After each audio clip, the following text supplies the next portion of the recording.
이번 시간은 여러분들 교재 633페이지 무슨 방식? 환지 방식에 대해서 살펴봅니다. 그래서 환지라는 건 무슨 한자로 쓰면 어떻게 쓰죠? 바꿀 환자입니다. 환지 무슨 뜻이죠? 땅을 바꿔주는 방식으로 사업을 시작한다. 이게 환지 방식입니다. 그럼 환지 방식에 관해서는 어떤 식으로 여러분들이 정리를 해야 되냐? 이게 의미를 알아들어야 돼요. 여기가 종전의 토지입니다. 이걸 뭐라 부른다? 종전의 토지라고 부르죠. 즉 개발되기 전에 원래 땅이란 얘기입니다. 이걸 다시 어떻게 만들다? 바둑판 모양으로 다시 만듭니다. 이렇게 종전의 땅이야. 이걸 종전의 땅에 봤더니 여기 뭐가 있더냐? 여기 예를 들면 도로가 나 있었습니다. 종전에 이런 도로들이 이렇게 나 있었다. 이게 소달구치 다니는 도로입니다. 근데 여기를 뭐 한다? 이제 땅이 있겠죠. 여기 1번 필지 가진 사람이 있을 거고, 여기 2번 필지 가진 사람이 있을 거고, 여기 3번 필지 가진 사람이 있을 것이고, 여기 6번 필지 가진 사람이 있고, 여기 4번 필지 가진 사람, 여기 5번 필지 가진 사람, 이쪽에 뭐 가진 사람도 있고, 여기 7번 필지 가진 사람, 8번 필지 가진 사람, 뭐 9번 필지 가진 사람, 이런 사람들이 있었을 겁니다. 그리고 이쪽도 마찬가지로 있을 것이고, 이런 땅을 뭐 한다?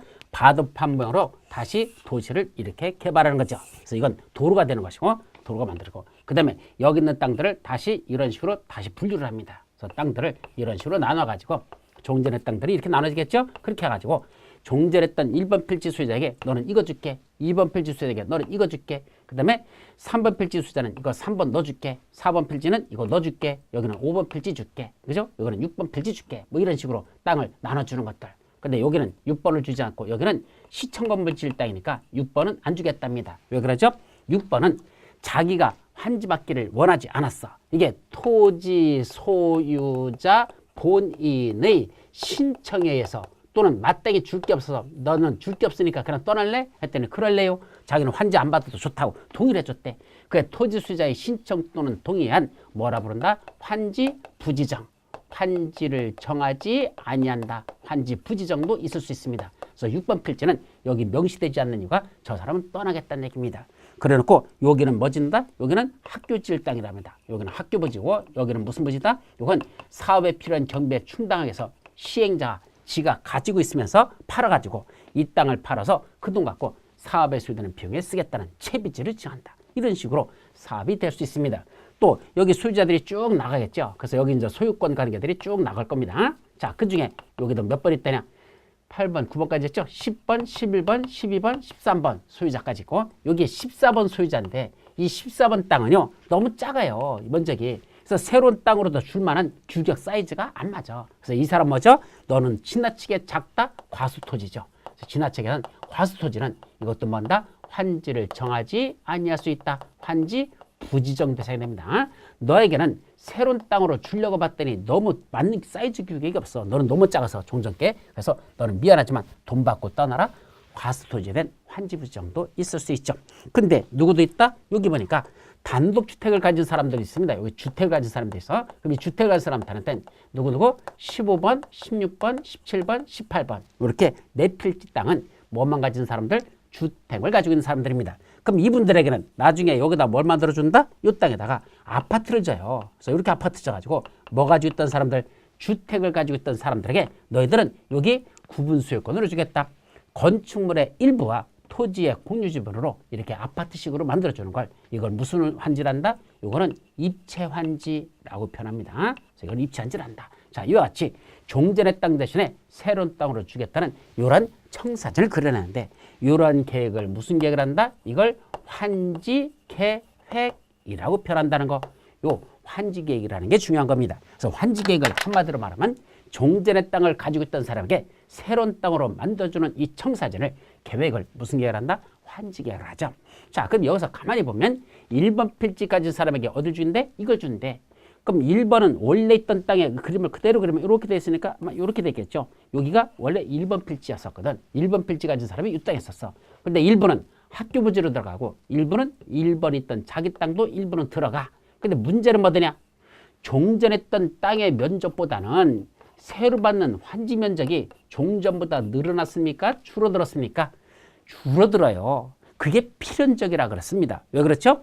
종전보다 종전의 도로는 이 도로가 전부였잖아. 이게 도로 전부였었잖아. 근데 여기는 웬걸 이렇게 넓은 도로가 훨씬 전보다 훨씬 더 넓은 도로가 만들어지면서 동시에 이렇게 하면서 도로 부지도 만들었고 여기도 뭐도 들어가죠? 공원 부지 같은 것도 여기 조성이 됩니다. 그죠? 그럼 공원도 만들어지다 보니까 종전보다는 공공선이 많이 설치되죠. 그것만큼 또 채비지나 여기 보루지 같은 게 지정되거든. 그런 게 지정되는 것만큼 여러분들이 돌려받을 땅의 면적은 뭐한다? 줄어든다는 얘기입니다. 그래서 종전보다 얼마나 줄어든다고 했죠? 통상 50% 정도 줄어든다고 아까 말씀드렸죠. 그래서 종전에 100평 가지고 있었으면 새로 환지로 받는 건 50평 정도 받습니다. 일반적으로 반 정도는 줄어든다 그랬었죠.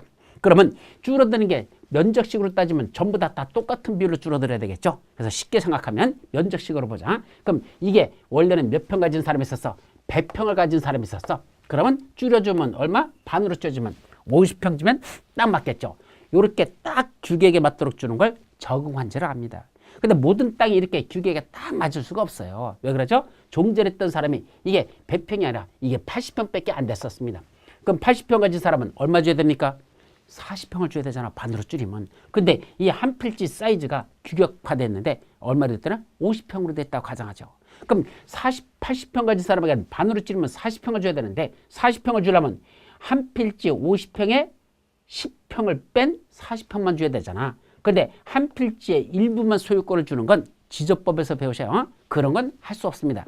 한 필지는 하나의 땅으로서 그건 소유권이 하나로 기술되는 거지 그 한 필지의 일부만 소유권을 형성하는 건 있을 수 없습니다. 따라서 80평을 가진 사람에게는 원래는 40평을 줘야 되는데 40평만 주고 10평은 안 주면 한 필지 일부가 남아버리는 이렇게 할 수 없으니까 이 80평 가진 사람에게는 너한테는 원래는 반인 40평만 줘야 되지만 한 필지 사이즈가 원래부터 50평이니까 너한테는 50평으로 늘려줄게. 이렇게 원래보다도 더 늘려주는 걸 원칙은 40평 줘야 되는 걸 50평으로 10평을 더 늘려주는 걸 뭐라 한다? 증환지. 이게 증환지입니다. 늘려줬죠. 그럼 늘려준 10평은 돈 내놔야 돼? 안 내놔야 돼? 내놔야죠. 원래는 40평만 줘야 될 걸 50평을 줬으니까 한 10평은 돈으로 내놓습니다. 청산금 징수대상이 되는 거죠. 이건. 자, 근데 이번 필지는 얼마나 돼야 되냐?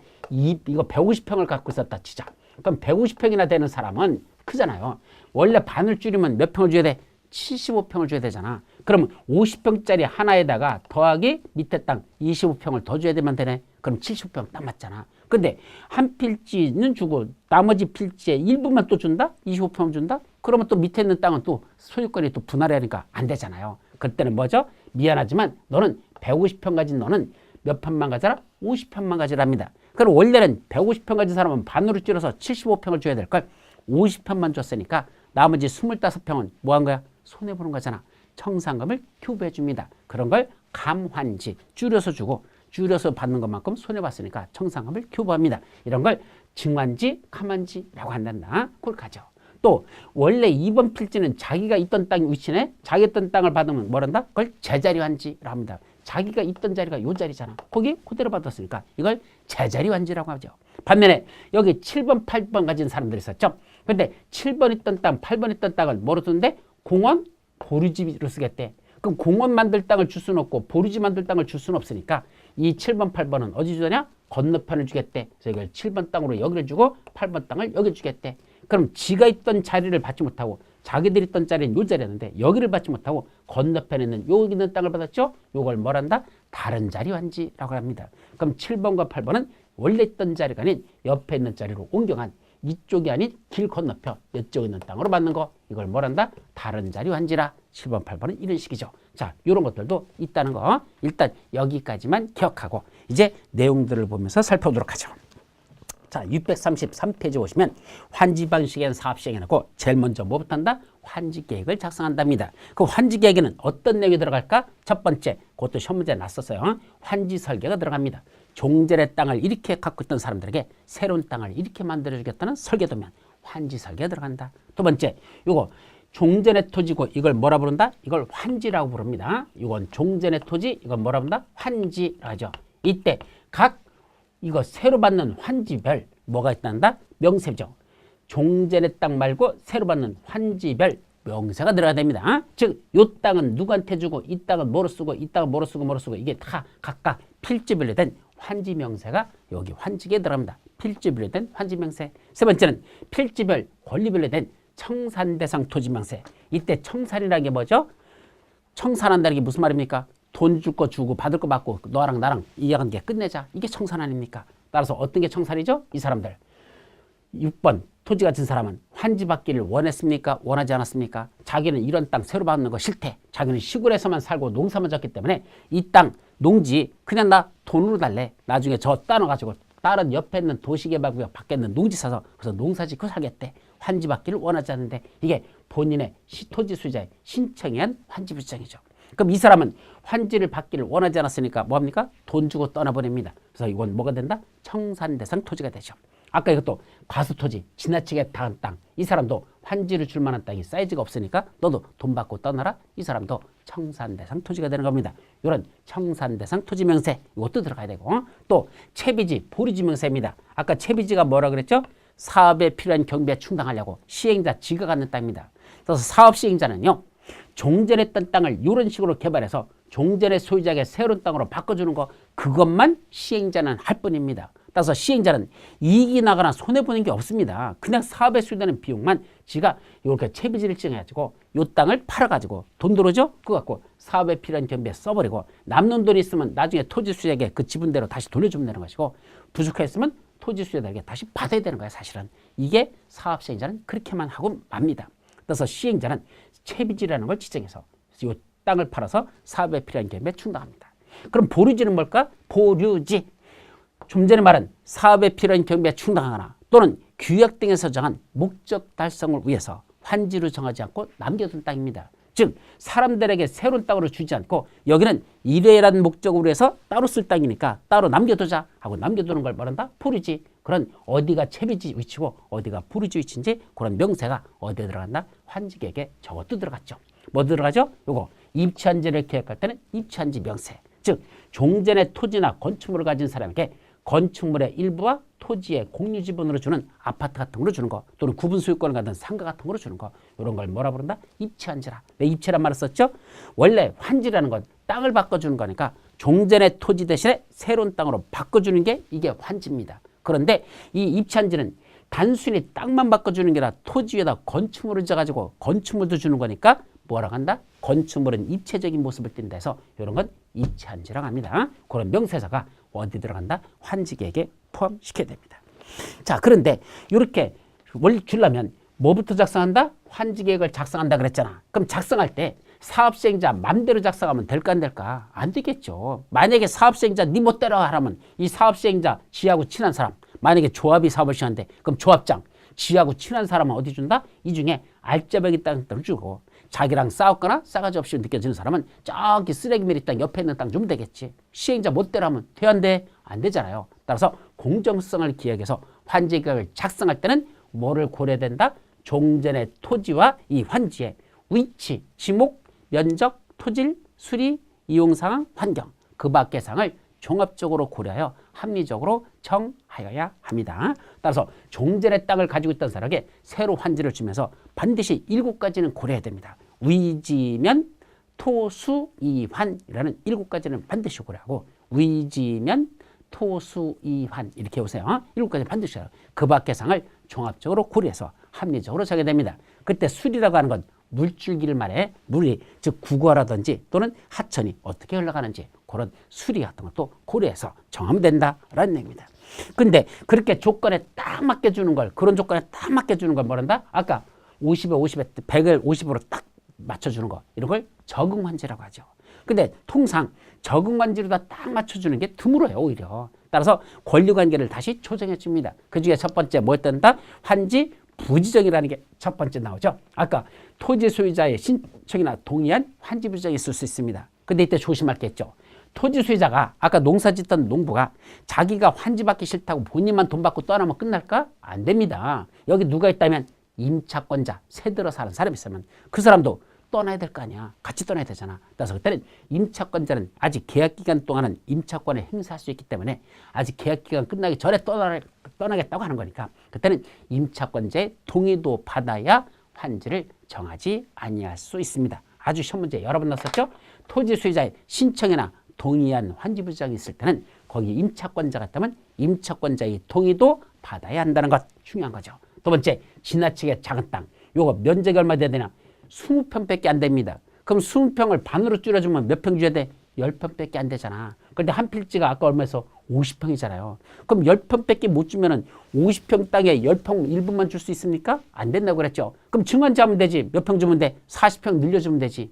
그럼 10평 받을 사람에게 40평 늘려서 50평짜리 준다? 배보다 배꼽이 더 크다? 그런 건 증환지는 안 되고, 그건 무슨 대상이다? 환지를 정하지 않은 환지 부지정을 하겠답니다. 자, 세 번째. 여기 뭐가 있었는데? 공공설이 있었습니다. 근데 새로 만들어지면서 그 공공설이 여기다 만들 필요가 없대. 용도가 폐지된대. 그 용도가 폐지되는 공공설은 환지를 정하지 아니하고 그 땅은 뭘 한다? 다른 환지의 대상으로 받습니다. 그래서 공공설로서 용도가 폐지되면 그건 환지를 정하지 아니하고 다른 환지의 대상으로 한다는 것. 그것까지도 기억합니다.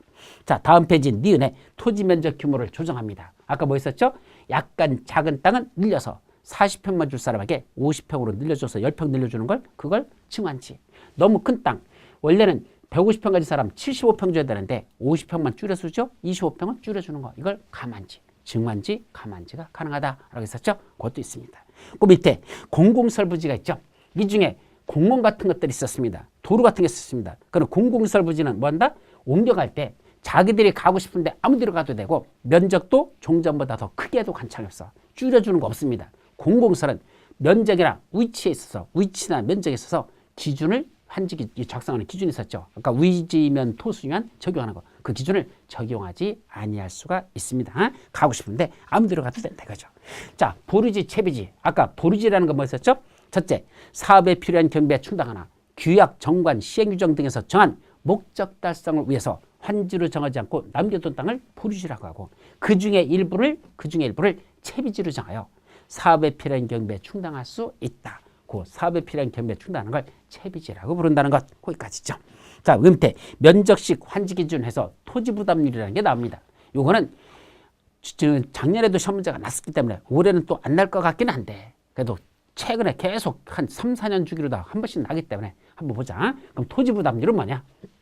면적식으로 할 때, 그럼 사업을 시행하는 방식이 있어요. 전 페이지 한번 보시면 여러분들 633페이지면 환지 방식에 우선 평면 환지와 입지 환지라는 게 먼저 나눠지죠. 그거 633페이지 전 페이지에 보면 더 알아보기에 환지 방식의 구분, 평면 환지, 입지 환지. 작년에 시험 문제 났던 건데, 평면 환지는 뭐죠? 말 그대로 종전의 땅 대신에 개발된 새로운 땅으로 바꿔주는 건, 그거는 평면 환지. 그게 아니고 종전의 토지 또는 건축물을 가졌던 사람들에게 뭘 준다? 건축물의 일부와 토지 공유지분, 즉 구분 소유권으로 주는 거, 구분 소유권으로 주는 거, 그걸 말한다? 입지 환지라고 합니다. 그래서 평면 환지는 토지를 바꿔주는 거, 입지 환지는 종전의 토지 건축물을 가진 사람에게 건축물의 구분 소유권으로 주는 거, 이거는 입지 환지라 한단다. 그런 뜻입니다. 근데 입지 환지에서는 무허가 건축물에 대해서는 제외시켜버린다 라는 것도 기억해 두십시오. 무허가 건축물은 입지 환지 안 된다는 것, 그것도 하죠. 자, 그거 먼저 기억해 두고, 그러면 여기서 나오는 면적식은 뭐고 평가식은 뭐냐? 원래는요, 종전의 땅을 가진 사람에게 새로운 환지를 줄 때는 원칙은 평가식입니다. 평가식은 무슨 말이죠? 감정평가 하란 얘기입니다. 얼마짜리 땅인지. 그 중에 가장 높게 나온 땅 주인에게 이 중에 가장 좋은 땅을 주는 거, 그게 평가식이에요. 따라서 종전의 땅을 가진 사람들을 평가해가지고 가장 높은 평가 나온 사람에게 가장 좋은 땅을 주자. 그게 평가식이죠. 그런데 어떤 땅이 있더냐?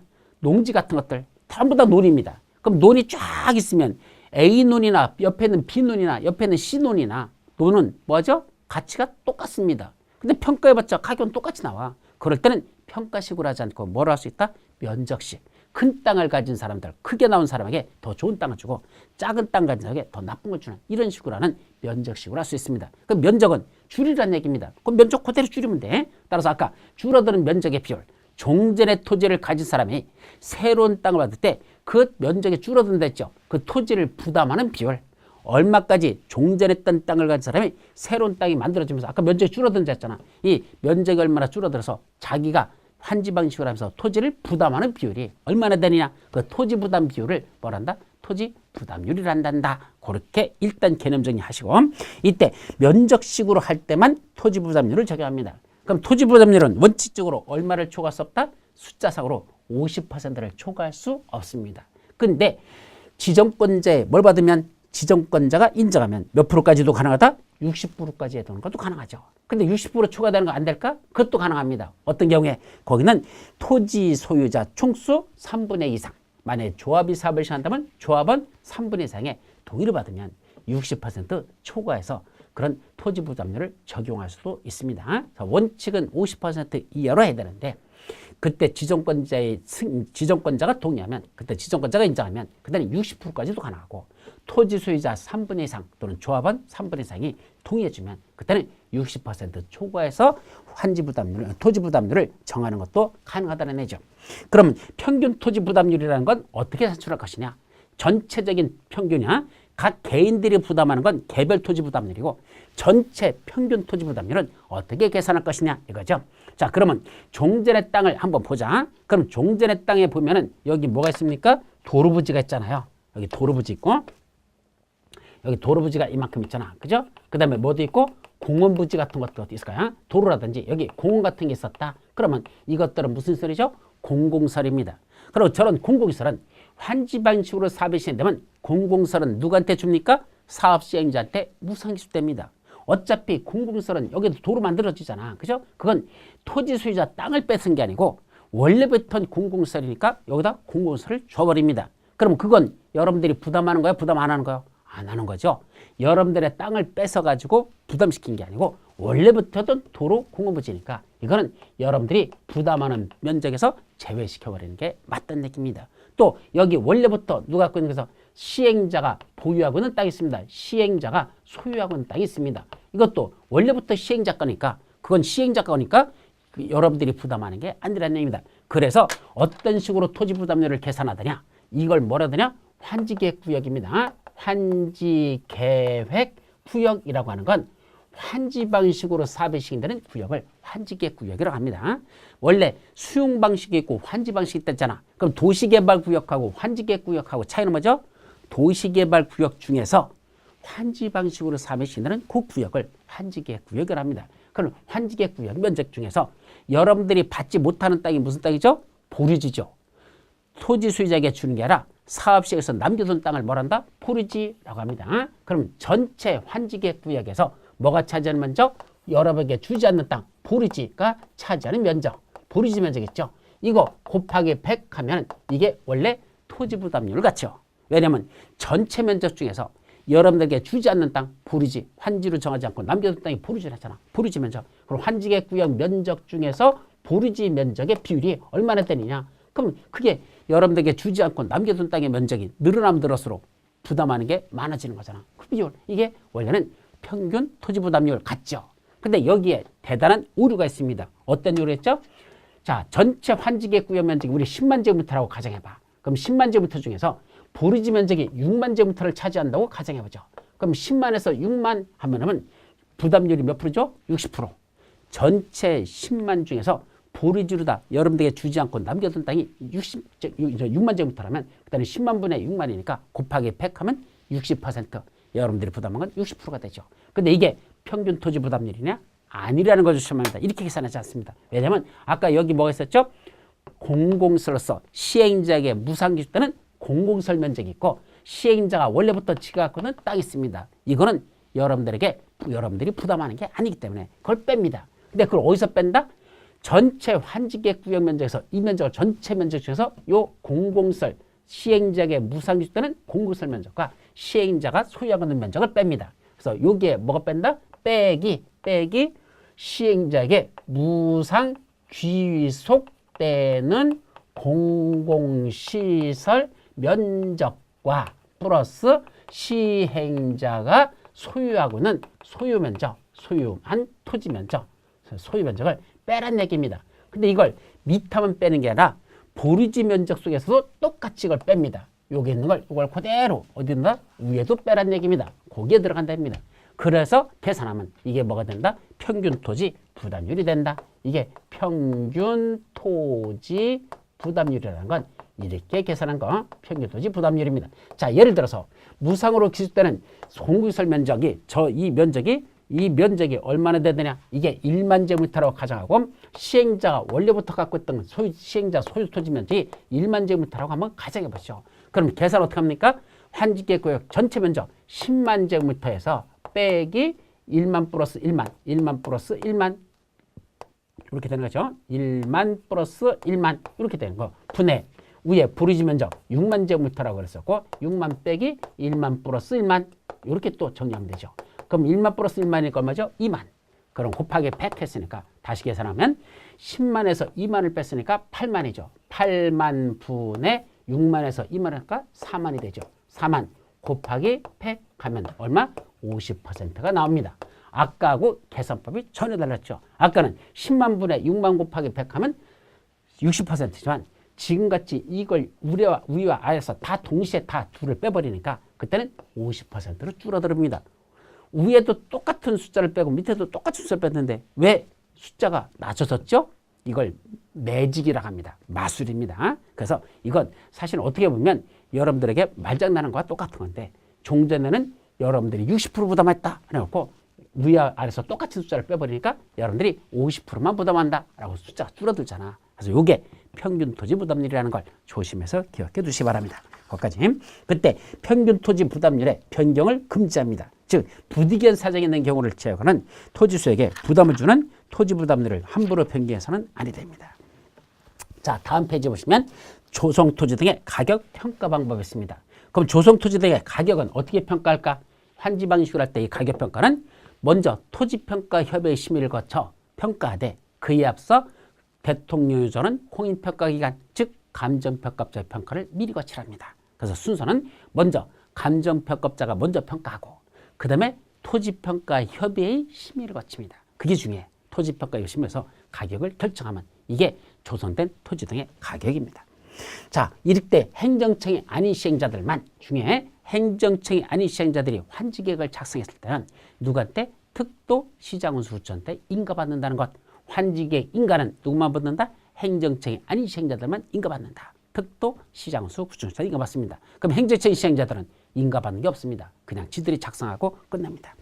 자, 입찰한지도 있죠. 아까 입찰한지. 이때 입찰한지는 어떻게 주는 거죠? 토지 또는 건축물 소유자의 신청을 받아 입찰한지 한다는 거. 토지 또는 건축물의 소유자의 신청을 받아서 입찰한지 합니다. 그럼 아무나 다 입찰한지 신청할 수 있을까? 안 되는 사람이 있습니다. 어떤 사람들은 입찰한지 신청을 제한할 수 있다? 자, 종전의 땅을 가진 사람에게 새로운 땅을 여기다 주겠답니다. 그러면 종전에 가진 사람이 새로운 땅을 받을 때 어느 정도 가격이 될까? 새로운 걸 받으면서 값이 더 오를 수 있다 그랬죠. 그걸 권리가격이라고 합니다. 권리가액. 그 권리가액하고 뭐가 비었다? 아파트를 새로 줘주는데 이 최소 가격, 공급 가격, 그걸 평가했죠. 쉽게 말하면 여기 예를 들면 여기 11번 필지를 가진 사람이 여기다 정하 15번 필지를 가진 사람에게 이거 주겠대. 근데 뭘 가지고 있어서 주택이 아니야. 그냥 땅만 가지고 있거나 또는 공장이라든지 상가를 가지고 있지 주택은 아닌 사람이 있었어. 근데 이 사람께 장차 준다면 얼마짜리가 될까라고 권리가액을 평가해 봤더니 그게 7천만 원 하고 나왔습니다. 이 사람의 평가한 금액은 얼마다? 새로 주겠다는 7천만 원이야. 근데 이 아파트 값은 얼마다? 최소 공가격. 아파트 한 채가 1억이랍니다. 그러면 7천만 원은 1억에 몇 부죠? 100분의 70, 70%죠. 그 2억밖에 안 되더라. 다시 말하면 종전의 이 권리가액이 7천만 원, 6천만 원, 5천만 원밖에 안 된대. 새로 주는 아파트는 얼마인데? 1억짜리인데. 그럼 만약 7천만 원이라면 1억짜리를 줄 때는 어떻게 하죠? 3천만 원 돈 내놔야 되겠죠. 6천만 원짜리라면 4천만 원 내놔야 되고 1억짜리 아파트니까 5천만 원으로 평가가 나면 그때는 새로 주는 건 1억짜리니까 5천만 원을 내놔야 될 겁니다. 근데 그 액수가 커지잖아. 그래서 종전 가액이 너무 낮으면 얼마? 70% 이하. 권리가액이 최소 공급가액의 100분의 70 이하밖에 안 된다. 1억짜리인데 7천만 원 이하밖에 안 된다. 그럴 때는 입찰한지 신청을 제한할 수가 있다가 원칙입니다. 다만 종전에 이걸 가진 사람이 어떠냐? 토지 위에 주택을 소유한 자가 있었습니다. 토지만 갖고 있는 게 아니라 위에 주택까지 가진 사람이 있었습니다. 그 사람에게는 권리가액에 관계없이 즉 이게 7천만 원이든 6천만 원이든 5천만 원이든 가액에 관계없이 입찰한지를 신청할 수 있다. 그래서 이때는 5천만 원짜리라도 신청할 수 있어요. 1억짜리를. 왜? 주택을 소유한 자, 토지 위에 주택을 가진 사람. 따라서 입찰한지라는 건 원래는 주택을 가진 사람들에게 입찰한지를 최우선으로 주기 때문에 권리가액의 평가에 관계없이 입찰한지를 신청할 수 있도록 이렇게 만들어졌다는 거. 그럼 입찰한지 신청 기간이 있을 거 아니야. 원칙적으로는 개발 실시계획 등을 통지한 날로부터 30일 이상 60일 이내입니다. 30일 이상 60일 이내에서 입찰한지 신청 기간을 드리는데 20일은 연장할 수가 있다라고 되어 있죠. 자, 그 밑에 환지 예정지 지정이란 말이 나오는데 환지 예정지 지정은 뭐에 관한 거죠? 아까 7번, 8번 필지 소유자를 보십시오. 원래 지가 있던 1번 필지 소유자는 원래 그래도 지 일부 땅에 들어가죠. 2번은 원래 자기 땅이고 2번은 제자리 환지라고 그랬죠. 근데 7번과 8번은 공원하고 부르지 땅으로 지정하는 바람에 할 수 없이 길 건너편 7번, 8번을 준다 그랬습니다. 그럼 7번과 8번은 자기가 있던 땅을 받는 게 아니라 다른 땅을 받잖아. 내 땅이 여기 있는 땅인데 개발 끝나면 이 땅을 주는 게 아니라 저기 땅을 가지랍니다. 그럼 7번과 8번은 개발 끝날 때까지 어디만 바라본다? 길 건너편 여기만 바라보죠. 여기니까 7번, 8번 지는 길 건너편만 바라보겠습니다.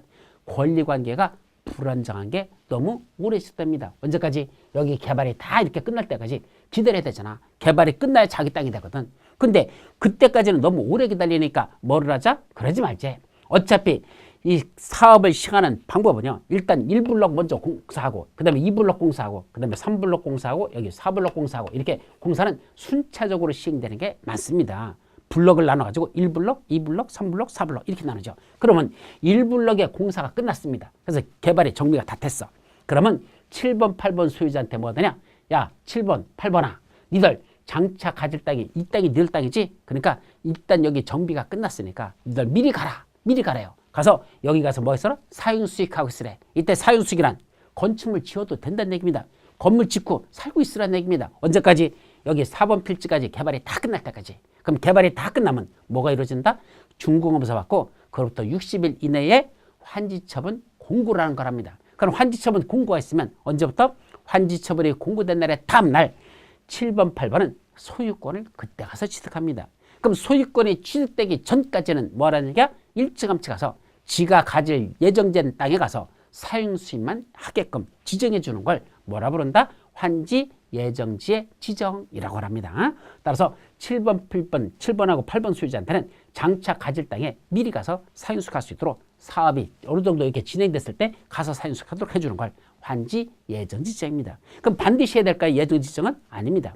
필요한 경우, 즉 공사가 긴 경우 또는 공사가 중간에 중단된 경우 그럴 때는 미리 가서 사용수익할 수 있도록 해주고 만약에 공사가 단기간에 다 끝날 것 같으면 황창 다 끝내놓고 한꺼번에 환지 처분을 해버리고 끝내지 예정지정이란 중간 단계는 거치지 않습니다.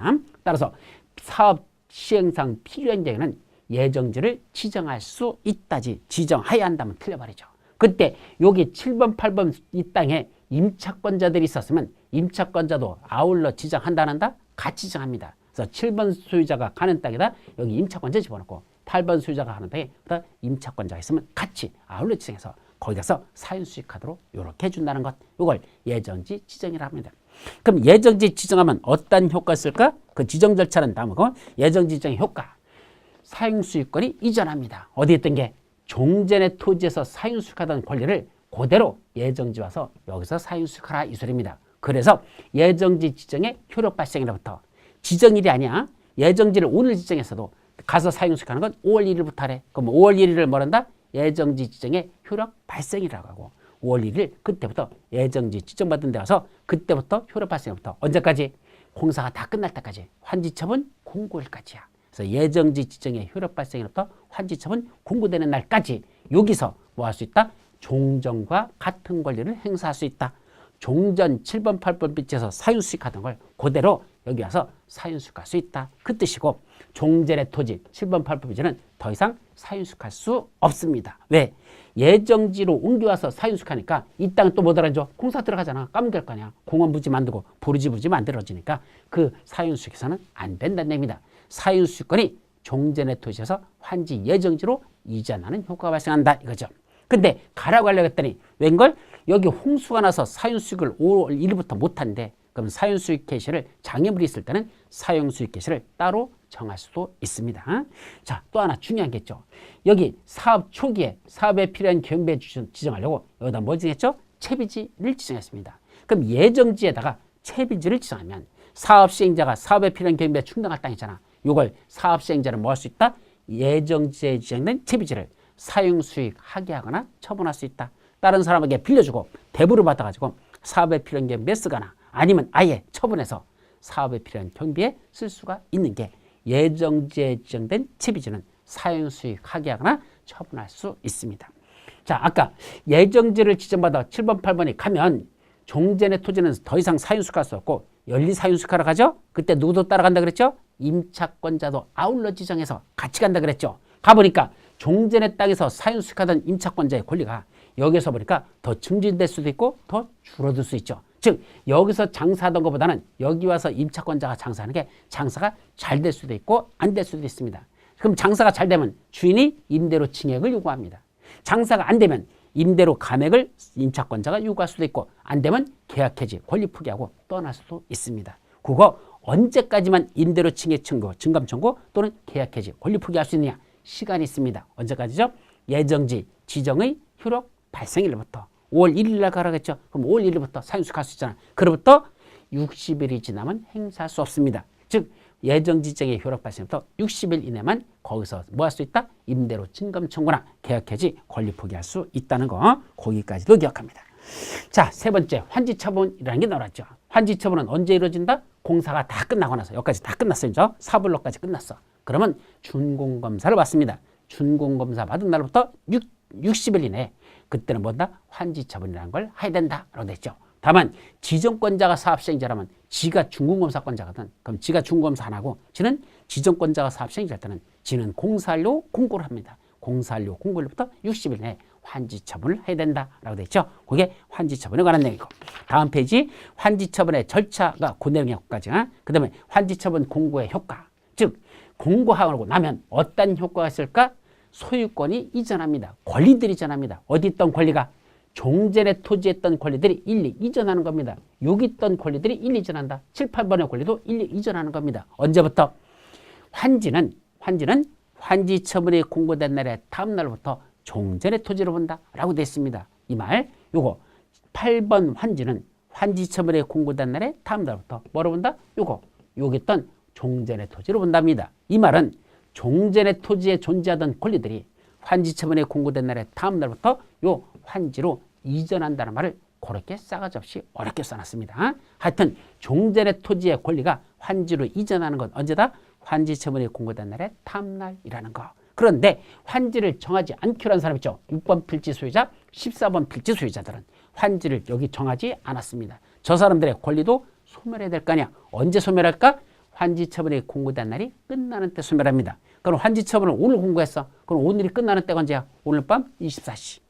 환지처분이 공고된 날이 끝나는 때 오늘 밤 공고된 날에 24시. 그날 이 권리는 이 6번 필지와 14번 권리는 사라집니다. 그럼 6번 필지가 있던 권리에 있던 사람들은 언제부터 자기 땅이다? 새로 받은 사람들은 환지처분이 공고된 날의 다음 날. 바로 내일 0시부터 자기 땅이 되는 거고 이 사람의 6번 필지 소유자 권리는 언제 사라진다? 오늘 밤 24시입니다. 다시 말하면 권리 충돌이 일어나는 걸 막으려고 사라지는 권리는 오늘 밤 24시에 사라지는 거고 소멸하는 거고 새로 생기는 권리는 내일 0시부터 시작되는 거로 그렇게 뭘 만드는 게 환지처분이 공고된 날이 끝나는 때 소멸하고 환지처분이 공고된 날의 다음 날 환지로서의 소유권을 취득하게 되더라. 그렇게 이해하라는 얘기입니다. 자, 그 밑에 보시면 또 뭐도 있죠? 입찬지라는 게 나오죠. 입찬지는 요거 자기 토지가 되고 자기 아파트가 되는 날이 언제다? 환지처분이 공고된 날의 다음 날 소유권을 취득합니다. 따라서 여기 있던 사람들이 이 아파트에 자기게 되는 날 환지처분이 공고된 날의 다음 날입니다. 다만 여기에 뭐가 있었느냐? 저당권이 설정돼 있었습니다. 은행에서 담보대출 받은 게 있었죠. 그럼 저당권 따라간다 안 따라간다? 역시 따라갑니다. 언제? 환지처분이 공고된 날의 다음 날 소유권이 이전하는 날 저당권도 같이 간다는 걸 기억해 두시기 바랍니다. 자, 채비지하고 불이지는 누가 한다 그랬죠? 아까 채비지는 사업에 필요한 경비에 충당하는 거니까 시행자 지가 소유합니다. 불이지는 환지계획에서 정한 자가 있습니다. 이 환지계획에서 정한 자가 각각 소유권을 취득합니다. 언제부터? 환지처분이 공고된 날의 다음 날. 그때부터 채비지, 불이지는 각각 자기 땅이 됩니다. 그런데 아까 채비지 뭐 할 수 있죠? 예정지에 지정된 채비지는 미리 팔을 수 있어. 처분할 수 있었죠. 그럼 미리 팔아버렸으면 초기에 팔았잖아. 취득한 자 있잖아. 그 자는 언제부터 소유권을 취득한다? 소유권 이전 등기를 마친 때. 환지처분이 공고된 날의 다음 날이 아니고 소유권 이전 등기를 마치면 그때부터 채비지 취득한 자는 그때부터 소유권을 취득한다는 거 그렇게 기억해 두도록 합니다. 자, 그러면 환지처분 공고가 나면 이제 아까는 예정지일 때는 여기만 개발된 상태에서 7번, 8번이 왔잖아요. 근데 지금은 여기만이 아니고 여기까지 개발이 다 끝났잖아. 그럼 아까보다도 보통은 이익이 더 나죠. 그러면 그에 따라서 이익이 더 증가할 수도 있고 아니면 장사가 안 돼서 더 줄어들 수 있죠. 그래서 아까 예정지 지정받고 와서 60일 이내 임대료 증감 청구 있었죠? 똑같은 걸 환지 처분이 공고된 날로부터 60일 내에 요 임대료 증감 청구 계약해지 권리 포기할 수 있습니다. 환지 처분이 공고된 날부터 60일 내에 임대료 증감 청구 계약해지 또 할 수 있다. 따라서 임대료 증감 청구는 두 번이 이루어져요. 예정지 지정받고 나서 예정지 지정의 효력 발생부터 60일 내에 환지 처분 공고일부터 60일 내에 이렇게 두 번 임대료 증감 청구할 수는 권리 주장이 가능하다는 거 그렇게만 기억하도록 합니다. 자, 옆 페이지에 환지 등기라는 게 나오죠. 이때 환지 등기는 뭡니까? 소유권은 이전했는데 언제? 환지 처분이 공고된 날에 다음 날 소유권은 이전했는데 등기부상으로는 아직도 뭐로 돼 있다? 옛날 이 구닥다리 등기부로 돼 있습니다. 새로 등기부 정리 이렇게 해야 돼 안 해야 돼? 해야 되잖아. 누가 합니까? 시행자가 합니다. 토지 수자들이 개별 등기하는 게 아니라 시행자가 일괄 등기를 해줍니다. 언제까지 하죠? 환지 처분이 공고된 후 14일 이내에 등기를 촉탁하나 신청해야 됩니다. 누가 한다? 사업시행자가. 그래서 시행자가 환지 처분이 공고된 후 14일 이내에 공고된부터 14일 내에 등기를 촉탁하거나 신청해야 됩니다. 그때 환지 처분이 공고돼서 등기가 있을 때까지는 소유권 이전 등기가 있을 때까지는 다른 등기 된다 안 된다? 안 되는 게 원칙이다. 그래서 소유권 등기 새로 만들어지기 전까지는 등기부상에 갑구에 소유권 등기가 올라가잖아. 을구에 저당권 같은 게 들어가잖아. 그래서 소유권 등기가 먼저 올라가기 전까지는 저당권 등 다른 등기를 해서는 아니 된다는 얘기죠. 근데 다른 등기가 먼저 할 수 있는 경우도 있습니다. 환지 처분 공고일 이전에 등기 원인이 있었음을 증명하는 게 아닌 다른 등기 할 수 있는 경우도 있습니다. 그런 예외도 있다라는 거. 자, 이제 청산금이라는 게 있죠. 청산금은 뭐죠? 아까 본인의 신청도에서 떠난 사람들, 과수토지에서 떠난 사람도 청산금 교부라는 걸 합니다. 아까 늘려주면 그만큼 청산금을 징수하고 줄여주면 청산금을 교부한다 했죠. 바로 종전의 토지 건축물의 가격과 새로 받는 토지 건축물의 가격과의 차액을 우리 뭐란다? 청산금이라고 표현합니다. 그럼 청산금은 징수한다는 건 무슨 성격이고 교부한다는 건 무슨 성격이죠? 청산금은 왜 징수했습니까? 원래 받을 값어치보다도 더 큰 걸 받았잖아. 원래는 80평 가진 사람이니까 반으로 줄이면 40평만 줘야 되는데 한 필지가 50평이라서 10평을 늘려줬습니다. 50평으로 줬습니다. 더 받은 것만큼은 부당이득금이고 부당이득금은 판원해야 된다. 부당이득금 반환을 쓸 성격이 청산금 징수입니다. 그럼 청산금 규모는 뭐죠? 원래 받을 건 150평짜리니까 75평 줘야 되는데 한 필지가 50평밖에 안 되니까 25평을 줄여서 50평만 줬습니다. 그러면 20평 못 받았잖아. 손실이죠. 손실 보상금으로서 주는 게 청산금 교부의 성격을 갖는 거죠. 그럼 청산금을 산출할 때 고려할 요소는 뭘 고려하죠? 원래 여기는 안 나와 있는데 위지면 토수 이환 이런 걸 고려해서 청산금을 산출합니다. 그럼 청산금을 결정하는 건 언제 결정한다? 환지 처분을 하는 때. 아까 공사 다 끝나면 준공검사 받고 60일 이내에 환지 처분하라 했죠? 그 환지 처분하는 때 결정해야 되는 게 원칙입니다. 다만 미리 떠난 사람들, 토지 소유자의 신청 동의한 환지부정이나 과수토지에 대한 환지부정 미리 떠나죠? 이 사람들은 떠나보낼 때 초기에 공사 시작하기 전에 떠나보낸 사람, 그때 청산금을 교부하는데 그 교부할 때 결정할 수도 있습니다. 그러면 결정할 때 뭐 할 수 있죠? 이의신청 같은 것도 해요. 왜 금액이 저는 이것밖에 안 됩니까? 더 받아야 될 것 같은데 이의신청 가능합니다. 결정할 때는 이의신청을 할 수 있죠. 그 환지처분 하는 때 결정하니까 이의신청할 수 있죠. 또 미리 떠난 사람들은 청산금을 교부할 때 이의신청 같은 걸 할 수 있습니다. 그런데 언제부터는 이의신청 안 된다? 다시 말하면 청산금이 확정되는 시점이 있습니다.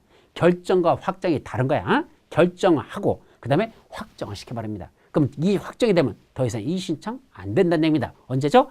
환지처분이 공고된 날에 다음 날 확정된다. 예, 환지처분이 공고된 날에 다음 날입니다. 그럼 그때부터 확정됐으니까 그때부터 청산금 징수하고 청산금 교부에 들어갑니다. 환지처분이 공고된 후 청산금을 징수하거나 교부해야 되는 게 원칙입니다. 다만 분할징수, 분할교부할 수 있을까? 있습니다. 그때는 이자를 계산해서 액수가 클 때는 분할징수, 분할교부할 수 있다라는 거. 또 밑에 보면 다음 페이지 보시면 청산금을 강제징수하는 것도 가능합니다. 납발자가 내지 않는다? 행정처인 시행자들이야 지들이 직접 강제징수하면 됩니다. 국세 또는 지방세 체납처분에 따라서 강제징수하면 되죠. 근데 행정청이 아닌 시행자들은 강제징수 안 되니까 특도 시장운수 구청장에게 징수를 의탁하고 특도 시장운수 구청이 대신 징수하고 징수한 금액의 100분의 4를 그 징수한 특도 시군군에 교부하여야 합니다. 끝까지. 자, 밑에 청산금의 소멸시효 몇 년간 행사지만 소멸한다.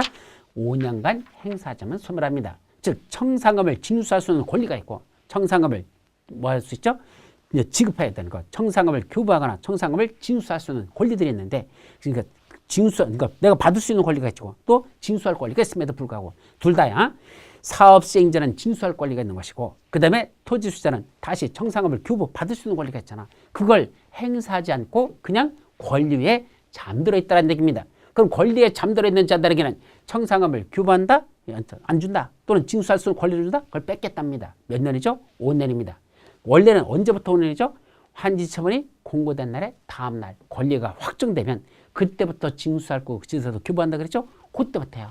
환지처분이 공고된 날의 다음 날부터 청산금을 징수할 수 있는 권리가 생겼는데 그때부터 5년간 행사하지 않으면 권리가 소멸된다는 것 5년입니다. 자 여기까지가 뭐가 하는 거? 도시개발법에는 환지 방식에 관한 게 다 끝났습니다. 자 요까지만 하고 원래 요거 말고도 아까 뭐 하는 게 있었죠? 도시개발 사업에 필요한 경비 같은 게 돈이 나가는데 그걸 미리 자금을 조달하는 게 있었죠. 도시개발 채권을 발행하는 게 있다 그랬었어. 도시개발 채권에 관해서는 따로 여기서는 설명드리지 않았습니다. 그런 내용도 있다라는 정도만 아시죠. 자, 요 정도만 공부하셔도 여러분들 총 6문제 나는 것 중에 최소한 5문제 정도는 이 속에 들어있을 겁니다. 그러니까 요 정도만 여러분들이 공부해도 도시개발은 충분하다라는 걸 말씀드리면서 오늘 강의는 여기서 마치도록 합니다. 여러분 수고하셨습니다.